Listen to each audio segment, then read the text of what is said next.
All right, so I was just walking by this sign and I love it. It says mind blown. Mind blown. Okay. I know it's an advertisement. I'm not promoting any advertising or whatever, but I just like using signs that I see when I walk around the city. Um, Mind blown. So this is what happens when you have an awakening in a way. Your mind just gets it gets blown away, right? And then there's emptiness. There's bliss, there's peace, there's truth. There's a train coming. I could hear it. I love it. I don't know if you can see it. You can hear it. You can see it over there.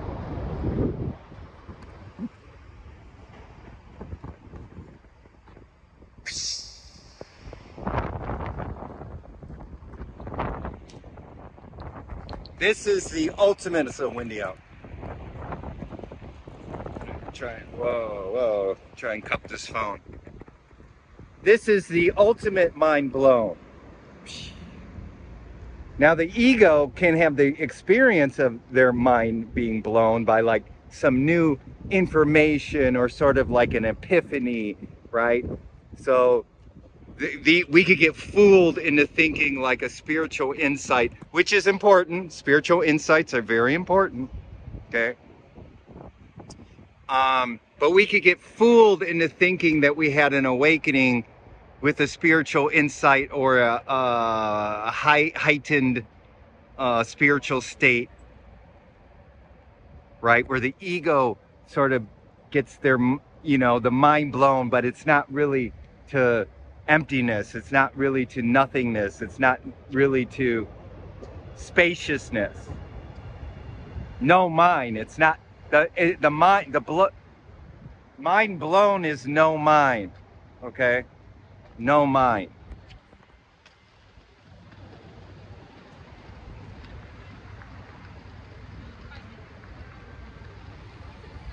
Go, and it says go. So everybody here watching, some of you have had this happen.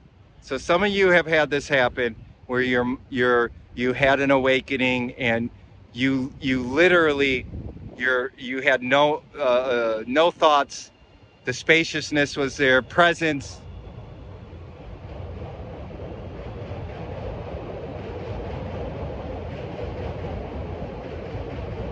Stillness. Silence.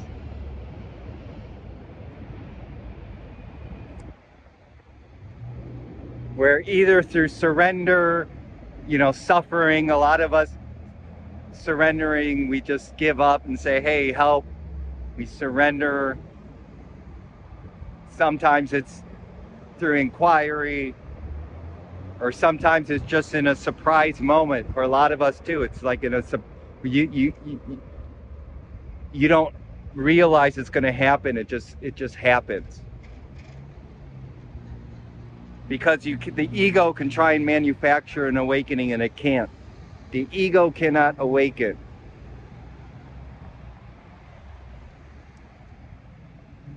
That's why, getting back to the epiphanies or these like heightened states, or I don't know what else they call them, elevated states. It's still the mind. It's still the mind. It's still the mind. Combined with like an energetic, like, whoa, right?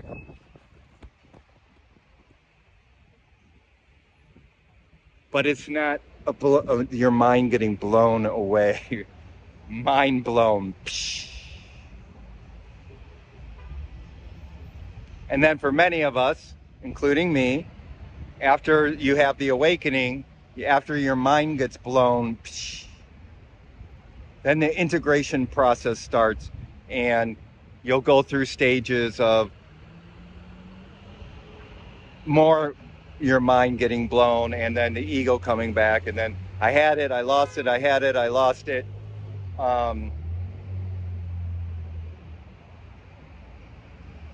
the no self is always there. You never lose it. But there is a experiential, there is a feeling of losing it, because when you get your mind blown, you're like, oh my God. You're like, oh my God, emptiness, peace, the peace that passeth understanding, bliss,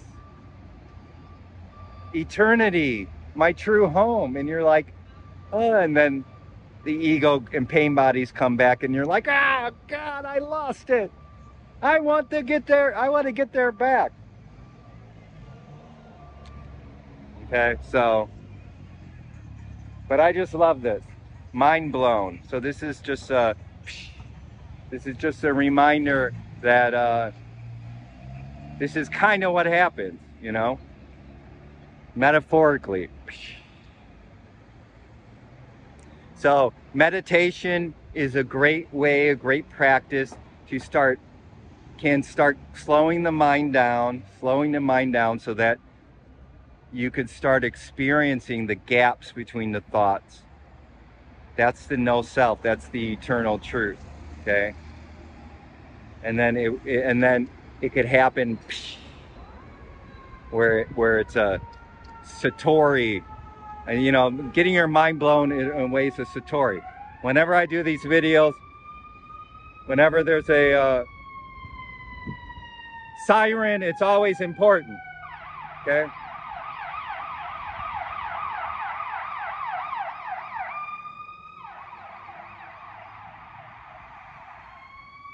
Important.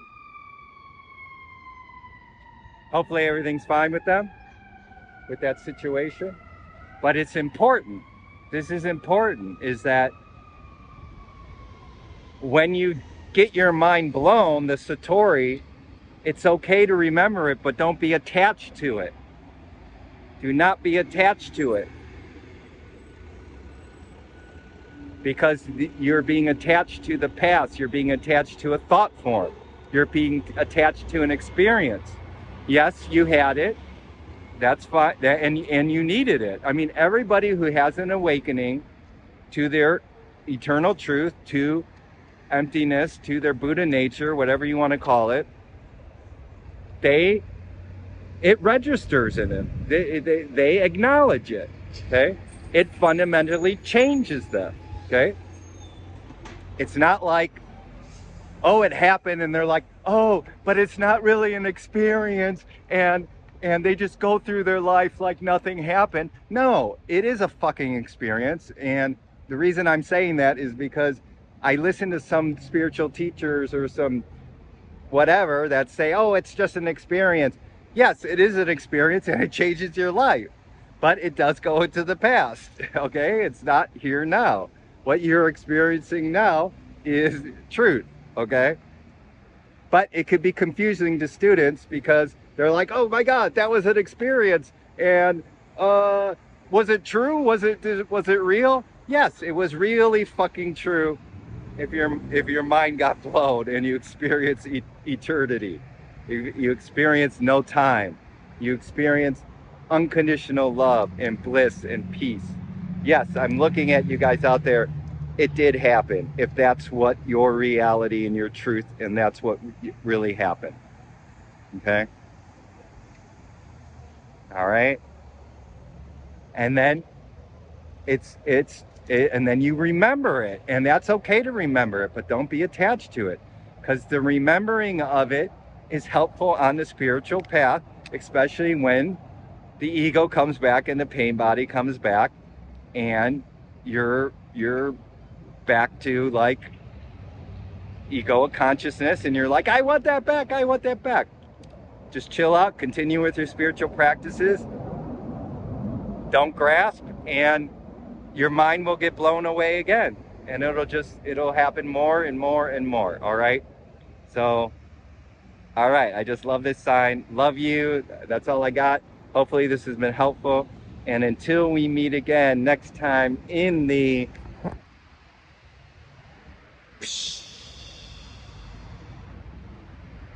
now moment.